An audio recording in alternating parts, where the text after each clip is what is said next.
finding your next great candidate could be easier and less expensive than you think. Breezy's candidate sourcing uses AI to dig through your own data and suggest candidates who've applied to other positions at your company for less than posting on most premium job boards.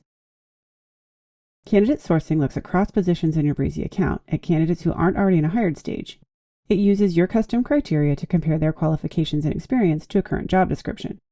When you run sourcing, you'll see a list of potential candidates in the position's pipeline. You can take a look at their original profile and decide whether to reach out and invite them to apply to the position. If they take you up on it, they'll be added to your pipeline, kicking off your regular screening workflow. Candidate sourcing is a paid feature that's part of the Breezy Intelligence package. An admin on your account can purchase credits and enable the feature in their company settings. You'll need at least 500 candidate records in your Breezy database to use sourcing. Open Company Settings, and on the General tab, click Breezy Intelligence. Toggle to enable candidate sourcing, and anyone on your team with hiring manager access can run candidate sourcing from a position pipeline. Once enabled, you can run sourcing from a position's pipeline view. Just look for the Source Candidates button near the top of the screen. You'll walk through 4 steps to customize the sourcing options for this specific position. First, choose whether to source candidates from all positions or to specify which positions to include. You can choose up to 10. You can also opt to limit the search to positions based in the same location as the new one. Then set the criteria for evaluating candidates against your job description and set the minimum score needed to recommend a candidate. This uses Breezy's Applicant Insights technology. You don't need to have insights enabled on the position to use sourcing, but if you do, the existing criteria will be used. If you make changes to it here, the position settings will be updated to match. Next, choose a pipeline stage to move candidates to if they accept an invitation to apply. It's set to applied by default, but you can pick any stage in your pipeline and decide whether or not to trigger stage actions when they move.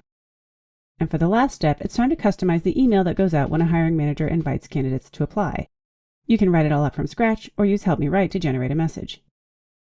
You can save your settings and come back later, or click Find Me Candidates to generate your first list of up to 25 top candidate matches. The process can take up to 30 minutes, but you don't need to wait here. You can leave the position view to work on something else in the meantime, and you'll get an email when your suggestions are ready. Once sourcing is done, you'll see a list of suggested candidates in your pipeline, each with a score for how well they match your criteria. Just click on a candidate to open a read-only copy of their original profile. At the top of the screen, you can click to contact or decline the candidate, or take a look at their full original profile. If you reach out to the candidate, they'll get an email inviting them to apply for the position. That's the message you created in the sourcing settings. If they accept the invite, they can opt to upload a current resume. Their profile will be unlocked, updated, and moved to the pipeline stage you chose earlier. If you decline the candidate, or if they decline your invitation, they'll be removed from your list of suggestions and their profile copy won't be saved. If you want to rerun sourcing to get a fresh list of candidates, just look for the More menu on top of the list of suggestions and click Source More Candidates. Candidate sourcing will suggest up to 25 candidates each time you run it until no more candidates meet your criteria. Learn more at help.breezy.hr.